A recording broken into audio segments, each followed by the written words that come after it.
simply stopped. You look like you were falling over. No, I was just moving the thing and then I stopped moving it. Good morning. Good morning. Let me see if I can... We're back. Let's see. What's up, peeps? Alright, here. I need you over here. Peeps. That was funny. Okay. Hola. Good morning. What's up, Andy? What's up, Josh? Good morning, Mr. Pig. Mr. Pig. Hello, Nicole. Nicole. Why are you talking like that? Because it's funny. What is going on? What is this? That's yours. Yes. Oh, sorry. Sorry. Hello. Ah! You're pulling the cord down. Hello, check. Why did Hello. you just clap? Good morning, check. Hello. Oh, Check. this is so uncomfortable. What's the matter? Good morning. Hello. My hair is just doing something weird. It's bugging me. Welcome Are my back. headphones Hello. on the right way? What's this? Good morning, post show. Left? Yeah, left. Yeah, left. Check. No, not post post show. We're already done. You missed it. Check your levels. Pre-show. Hello. Good morning. Check. Okay. Test. I think that's good. Hola, Josh. Hola, Nicole. Hello. Check. Oh. What's up, Josh Wing? It's like, what does that say? You have waved at someone. Okay. Josh Wing has great hair, by the way. He does. Great hair, don't care. Yep. Hello. Check. Good morning. Okay. He's with Becky with the good hair. Okay. Ready? Becky. No, Beyonce song. Doy. Becky with the good. How's it go? Like that. Okay. Ready? Hey, K-Man. Yes. Captain Crunch. Captain Crunch. Kitten Crunch. Kitten Crunch. Cruncherton. There you go. Okay, ready? Yeah. Hello and welcome to the Anatomy of Marriage podcast. I'm your host, Melanie Studley. Good morning. My name is Seth Studley, and I'm a licensed marriage and family therapist. And welcome to the world famous podcast. Okay. I knew you'd get a rise Today out of is day 39, and That's we're right. talking about hope after an affair, making decisions as a couple, and forgiving hurtful past. That's right. If you're new here, welcome. We have over 200 and something episodes covering all sorts of marriage-related things. Go check those out. You can search topics on our website, anatomyofmarriage.com. And as always, the show is brought to you by Audible. We love audiobooks so much that we're giving you one for free. You can get it by going to audibletrial.com/anatomy of marriage. And right now, I'm reading Grit by Angela Duckworth, and it's flipping fantastic. What are Sounds you reading? good. I am rereading for the second time that book that The Big Leap? The Big Leap, By and Dave also Hendricks? yep. And then my next book is a book called Radical Candor, and it's about leadership and being a boss and Cool. tackling hurtful things that are okay. And our friend Kenan is on chapter 7 of Can't Hurt Me, which he got on audibletrial.com. I think I might read that one next. I kind of don't want to, but when my Kenan goodness. says it's good, I'll believe him. K-Man knows. Although I told the K-Man. I know. that, so. You told me like 18 times. I know. Anyway. It's a good book. So welcome. We are also on Instagram Live and Facebook Live right now. Join us for some pre-show action and then post-show stuff that you do not find on the podcast. So hello, Lily. Hello, Brittany. Okay, let's go. Question. Review of the day. Review of the day. I'll read it. Good Spirits News. Good Spirits News. Okay. 5 stars. 5 stars. Like being there. Listening to Melanie and Seth is like playing the Newlywed Game in their living room. You never know what they're going to say next, and some of the time they end up arguing with each other. Seriously though, this is a very down-to-earth and from-the-heart podcast about relationships between two people who love each other in spite of their differences. Invite them into your life. Thank yes, you. Invite us into your life. Thank you for that review. And if Yes. you like our show, please consider rating and reviewing it on iTunes. It's very helpful. Mm-hmm. So, the first thing that we're going to read is actually not a question. It's a follow-up. So we read an email, I don't know, a few weeks back where, do you remember that the husband wrote in to say how you've changed, how our show had changed his marriage, and that the wife had an affair. Mm-hmm. So the wife actually emailed us, and she wrote a follow-up email to that. So if you caught that episode where we talked about his email, this is a follow-up to that. And it says, "Hi, hope all is well. Thanks for taking the time to read my husband's email and discussing it on your podcast. It was neat hearing his story, albeit a story that I am not proud of. I hope it helps others learn to navigate through marital traumas. My husband and I are doing really well, considering. We've come together in a way that has been truly amazing. We've been focusing on God and praying as a family, going to marriage and individual counseling, and reading books and listening to podcasts to change our mindset and behaviors in various aspects. We've had more intimate conversations than ever. He has dug in and opened up about his feelings, childhood, and the like to help me better understand him as an individual, and in return, I've done the same. Although I wish we could have gotten here without my affair and betrayal, this situation has changed our marriage for the better. My husband is an amazing Christian man, and I am very blessed that God put him in my life. Thanks again, guys. We appreciate you taking the time to create this podcast and the content that really affects marriages or relationships."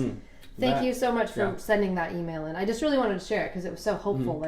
Yeah, that's really awesome, and a story of change and redemption and maintenance and a growth mindset is all there. And I really love the part where she said, we're going to counseling, couples and individual, we're reading books, and we're listening to podcasts. And that literally is what it takes. It's like, okay, I have a diet goal or a weight goal or a fitness goal. You have to be consistent. What is it? It's consistent progress in the same direction over time changes your life. And in therapy, there's these things called a first order change and a second order change. And I always get them mixed up. A first order change, I think, is like a temporary thing. Like, yeah, I'm going to do this and change. Then you do it for like a week, like a typical New Year's resolution. But a second order change, or maybe that's opposite, I don't remember, is the change where like a lasting. I am done with this. I am going this way instead of this way. So maybe that's someone finding sobriety. Maybe it's redemption and change after an affair. And sometimes I also like to say that like major instances like this can be a real fork in the road for individuals and relationships. It's like, this is an opportunity to go this way, to choose healing, to choose change, to choose discipline, or go this way and break up, basically. Well, and I want to reveal, or not reveal, but like to magnify what is going on in this email and in this sort of the conversation between this couple and us is like, one of the things that if we look back at our own marriage and our own story, so if you haven't listened to season 1 of our podcast, that's all what season 1 is. It's 13 episodes about us not getting a divorce and how we probably should have, like it would have been easier, air quotes, well, easier. We shouldn't have. It would have been stupid. I know. But in that process of deciding we're not going to get a divorce, like this couple is deciding, it is extremely eye-opening for both partners. So it wasn't just the wife did something wrong. Right. It was the wife did something that triggered this thing, and then now the husband is also growing and the wife is growing. And in our case, it was the same thing where I thought, oh, Seth did something wrong. He's so terrible. Total jerk with a capital J. And I wish you'd said G just now. G, with a capital funny. G. But a gherk. A gherkin. But wow. But that being said, when we went through our stuff, I was mad at you because you had done sort of the like, it was like you lit the fuse that exploded stuff, but I exploded the stuff. But then we both grew through that. We both grew a ton. And this is sort of the result of that, like allowing that explosion to happen. Right. It which usually major things like this do, it brings up other issues individually that have been not talked about, that have been like there forever, and then also within the couple. And it's like, I don't know, it's I think every marriage goes through some iteration of like, oh crap, what are we doing kind of thing, and that can take any kind of form, addiction, betrayal, a werewolf. You said it can take any kind of form. A werewolf breaks in the house, who knows, right?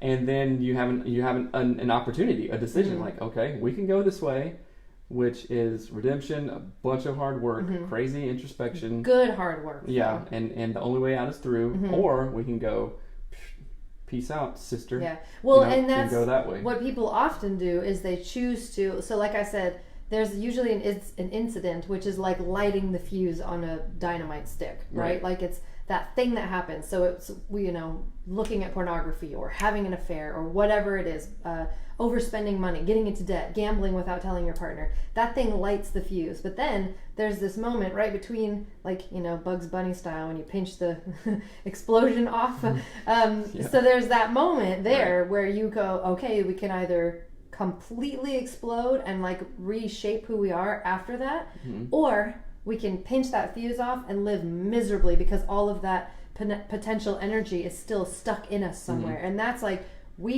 had that probably more than you had that, the potential to do that, where I could have very easily said, all right, F everything, I'm out, see you later. That if I had left you, if we had gotten a divorce, I would not have dug in deeper to any of those things, because I would have been I'm extra putting the blinders on now because it's his fault, he's terrible, it's blah, right? And I think a lot of people actually do that. They take that road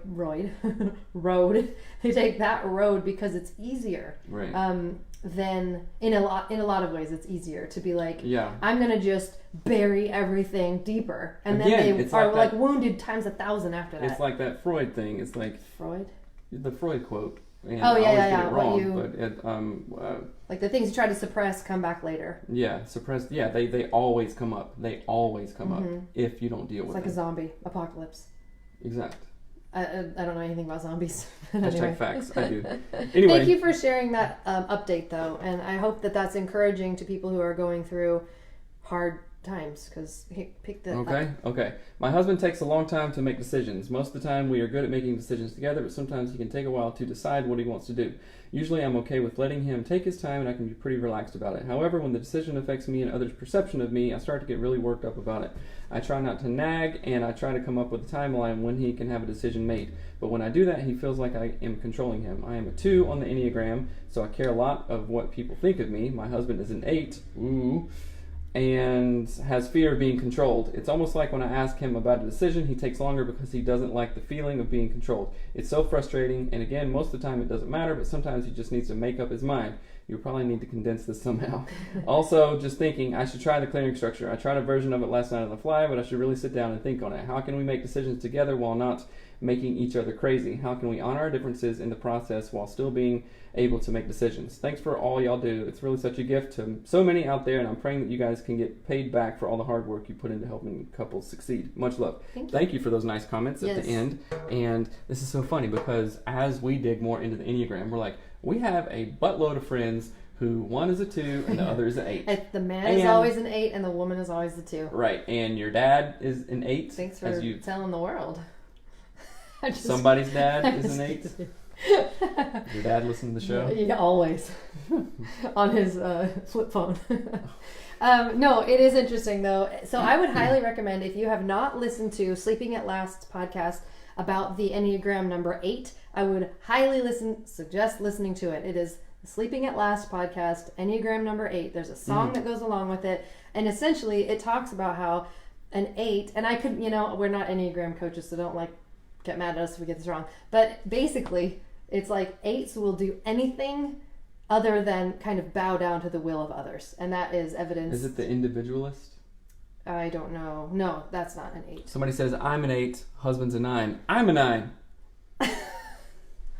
That was just funny. But in the relationships that we know of our friends where the wife is a 2 and the husband is an 8, and there's many of them, it is like this all the time. The wife is because a 2 is the helper. An 8, I cannot remember what the 8 is. If you can think of what the 8 is called. Maybe it's the individualist. That's why I listen to No, you it's guys. not the individualist. It's not. That's number 4.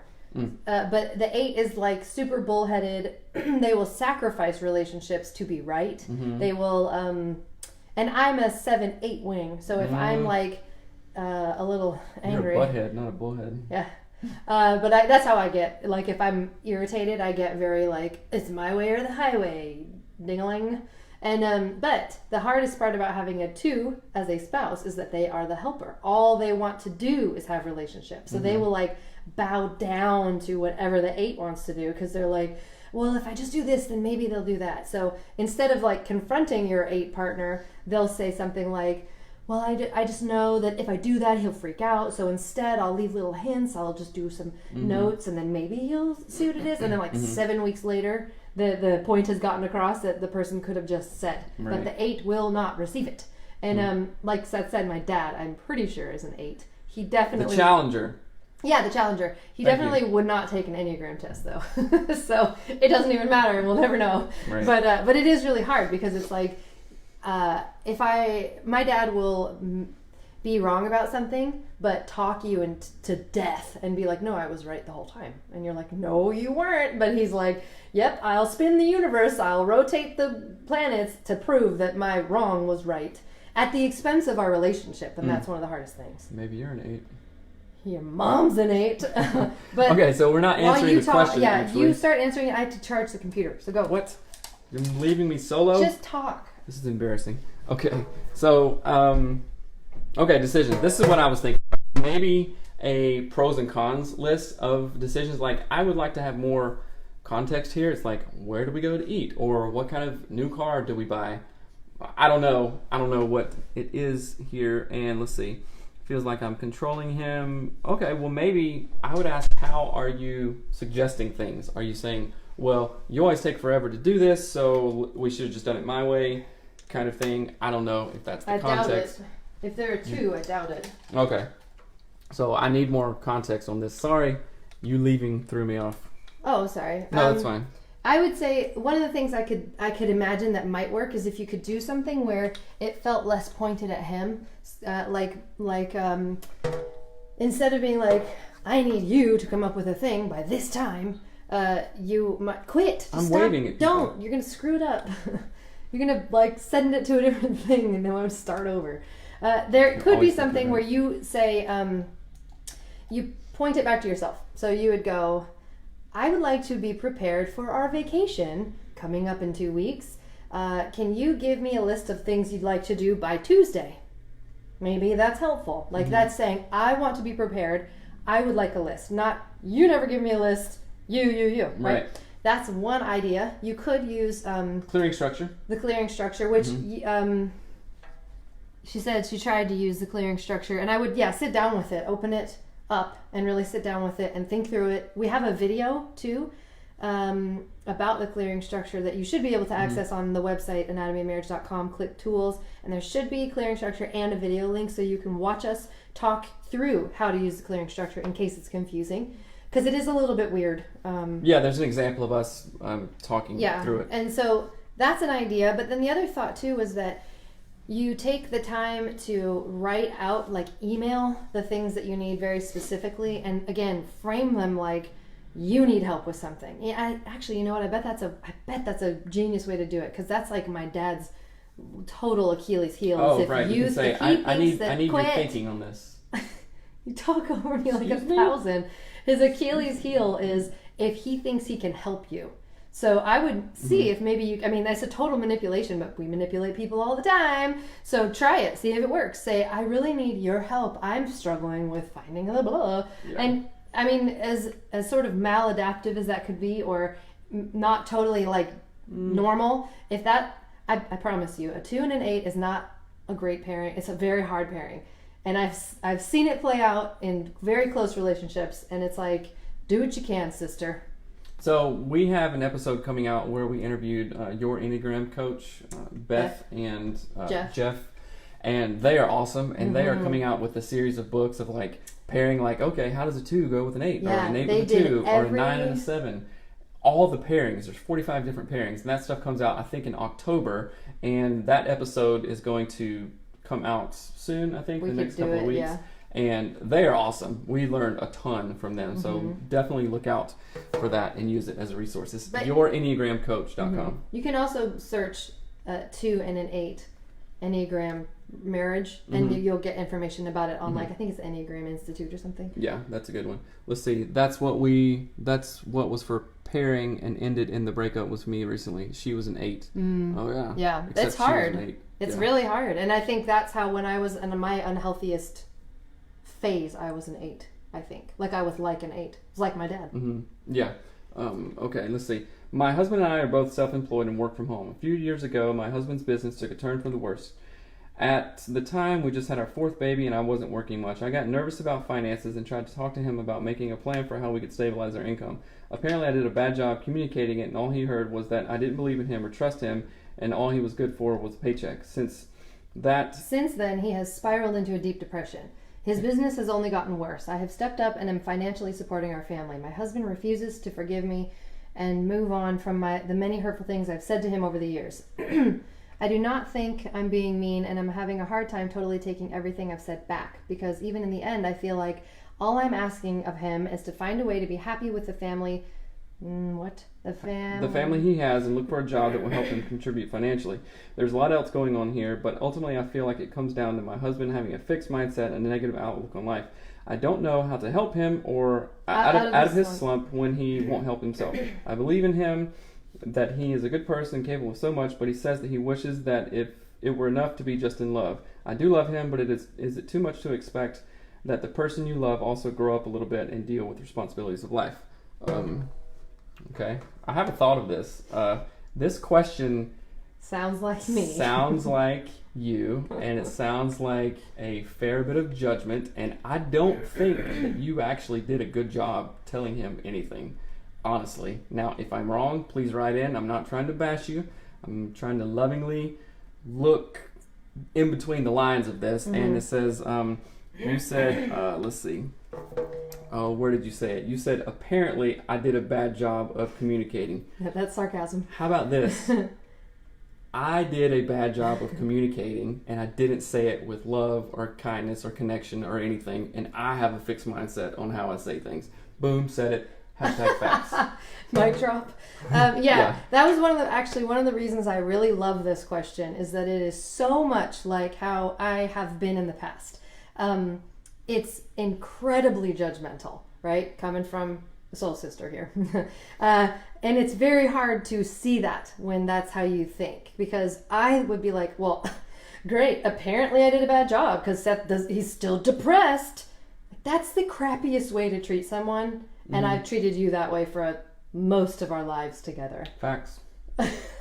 But what's exciting about it is that you lovingly have people who can say, hey, sister, I don't think you actually did a good job. Even the very last sentence is something I think is very telling. I do love him, but is it too much to expect that the person you love also grow up a little bit? Right? Like, that's terrible to say. Right. Don't say that. So, but then, okay, maybe your husband is going through a depression. So that is really hard to deal with, having a spouse with major depression, depressive disorder.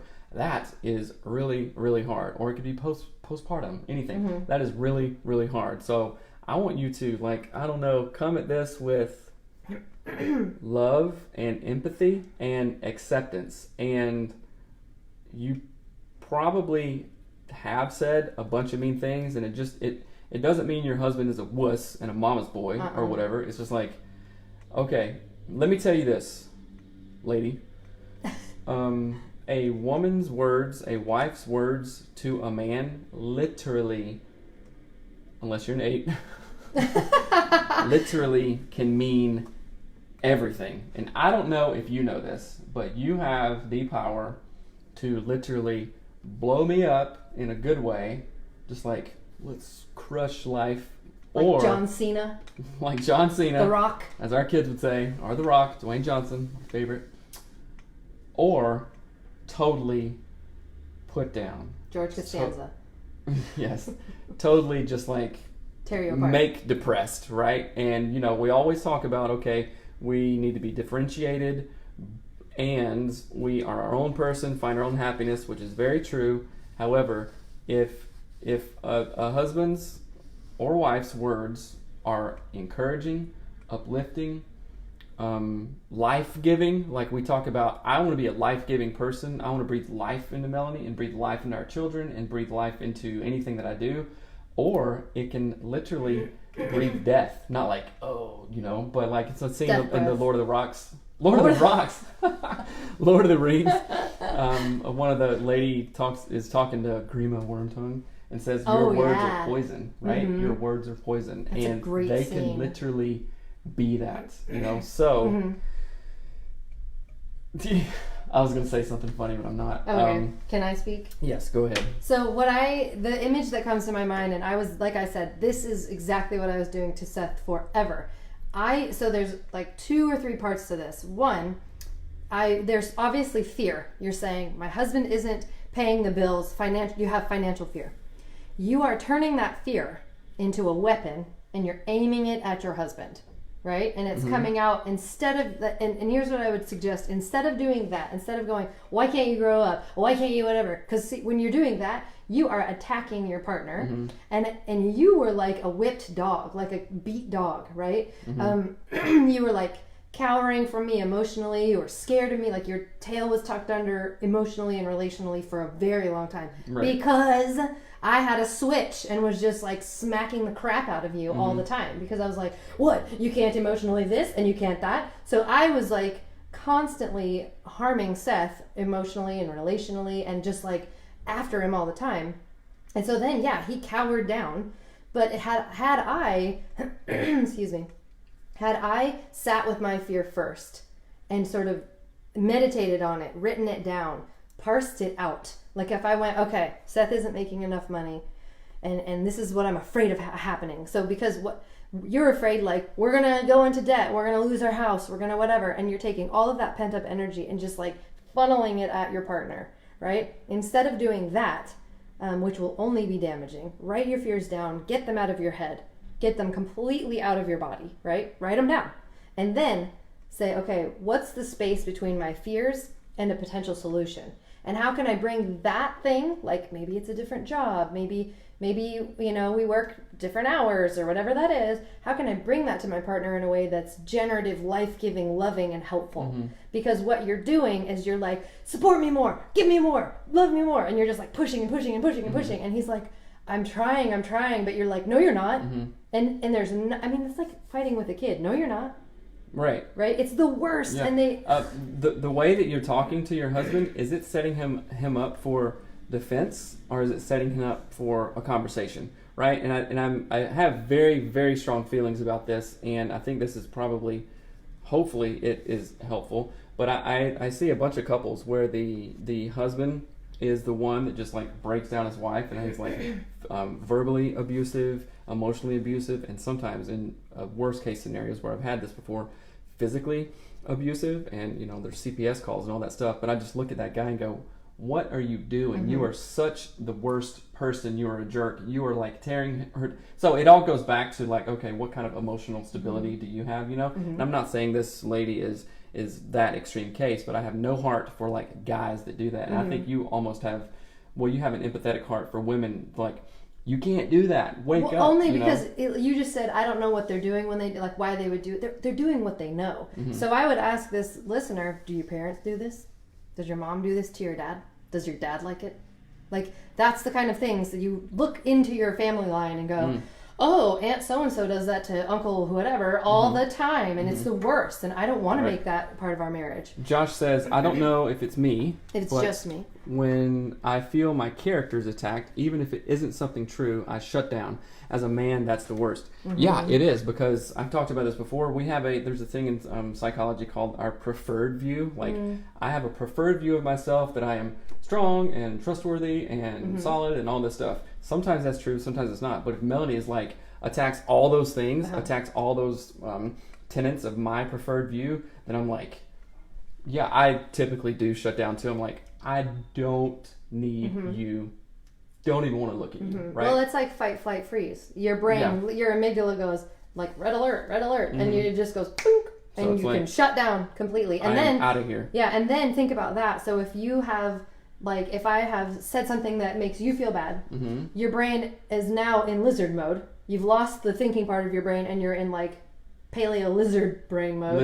Lizmo. And then I continue to poke at you. You're like in an animal state, and I'm like, see, you don't. Stop doing that. Okay.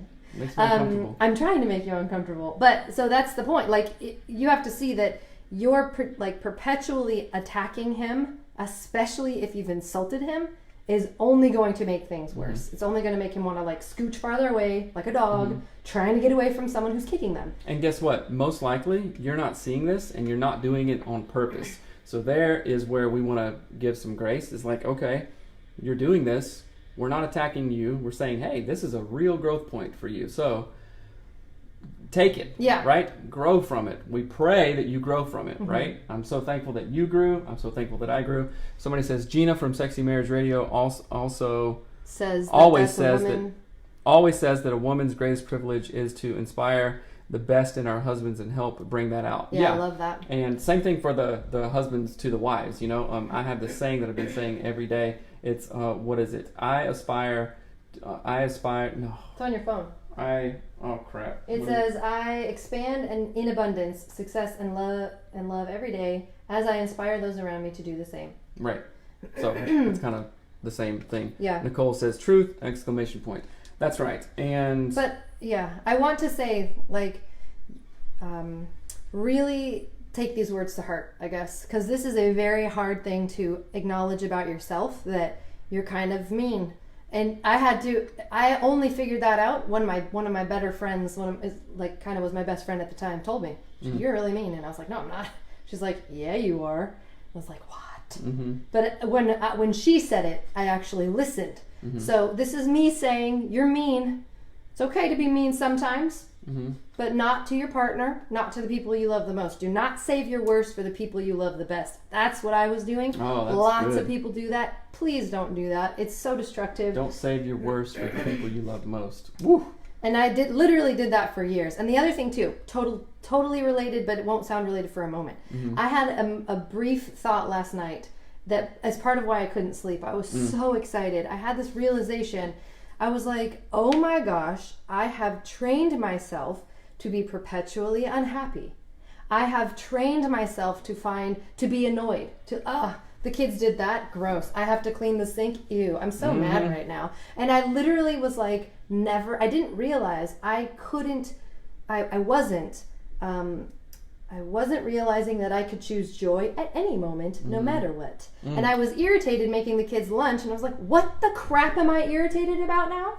Why am I mad? Nothing. Oh, I have 3 healthy kids and a friend over, and I have to make them PB&Js. Should I really be mad right now? And this, what? Why are you like grimacing? But I literally was so excited when I realized I can lay joy on the top of any moment that I am in. I can overlay a PB and joy. Oh, howdy. But I can literally I can turn any moment from being what I was perceiving as irritating and make it positive. But it takes a mindset shift. And I was addicted to being upset, y'all. I was addicted to being irritated, finding fault, figuring out what was terrible about my life, and changing that mindset is going to be super exciting. I'm super excited about it, and I literally couldn't sleep. I was so excited last night. Okay, here's another thing when we're segueing to the end of the show, something I'm excited about.